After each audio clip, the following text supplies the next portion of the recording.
folks, I've got 3 or 4 stories for you today. None of them nice, really, all pretty sad, and a couple of them pretty horrific, but I'm going to give them to you anyway.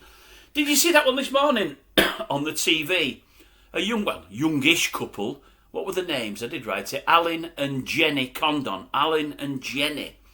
They've waged a war, really, or what's surmounted to a war, against Bristol Hospital for about 8 years to get to the truth about the sad death of the young child. I think he was called Ben, and I'm pretty sure he died at about 8 weeks old.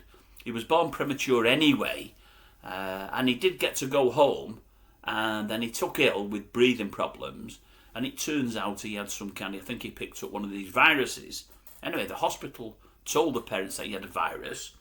I think they told them they were going to treat it with antibiotics, and then somebody made the decision that the antibiotics probably wouldn't really have helped and wouldn't have, got to where they wanted to go, so they didn't administer the antibiotics. Anyway, young Ben sadly died, and when they looked into things, they were upset to find out antibiotics hadn't been administered, because they were told they were going to be. They were also upset because they spoke to others, and others said the antibiotics could have helped him and could have saved his life.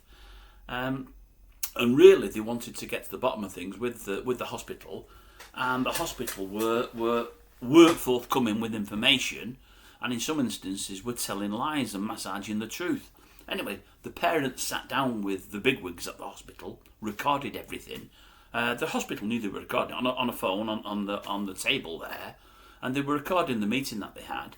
And then the parents went out of the room for I don't know what reason, and just left the phone there. And the bigwigs were talking and saying, look, these aren't thick, we can't pull the wool over their eyes. And what we're going to say about this, and how we're going to get out of this one. And really, they've got a case here, what we're going to do. And all of a sudden, one of them said, oh, wait a minute, it's still recording. Do you know that we've said a couple of things here in the last 2 or 3 sentences that aren't good for ourselves in the hospital. We need to get them wiped. And one of the people in the meeting said, oh, don't worry, we'll sort it. Well, anyway, the parents have come back in, and I think at the time somebody from high up there is trying to mess with the phone, and luckily they've managed to get the phone off him before anything is wiped, and it's still there as evidence. Anyway, over the next sort of year, 18 months, is it Alwyn? I think it is. I said it, but I forgot. Alwyn. He's there outside the hospital with placards. I want the truth about my son, blah, blah, blah, blah, blah. They've had hospital workers and employees and high up saying he's no good, he's bad, he's a nasty person, he shouldn't be doing it. The hospital are great. They've had him arrested twice by the police just for being outside the hospital with a placard, but he's carried on. His wife has suffered untold mental health issues. She's had 2.5 weeks in a mental hospital. She said the marriage has virtually crumbled. It's done. I think they're still together. They was on the couch, but she didn't say they've split. But I think if they didn't, they've come very close to splitting. The marriage has been horrendous, but she praises her husband for all he's done. She said if he'd have not been like a dog with a bone for 8 years, they'd have never got to where they've now gotten to.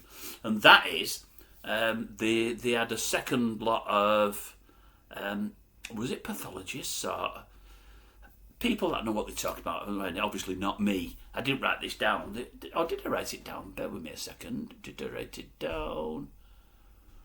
No, I didn't. These folk, I think these that do autopsies and so pathologists. Anyway, they had a second opinion last week, and it's been found last Friday in their favour that the hospital weren't forthcoming with a lot of information. The hospital could have done more to save young Ben's life and didn't do more. And to that end, the hospital were at fault.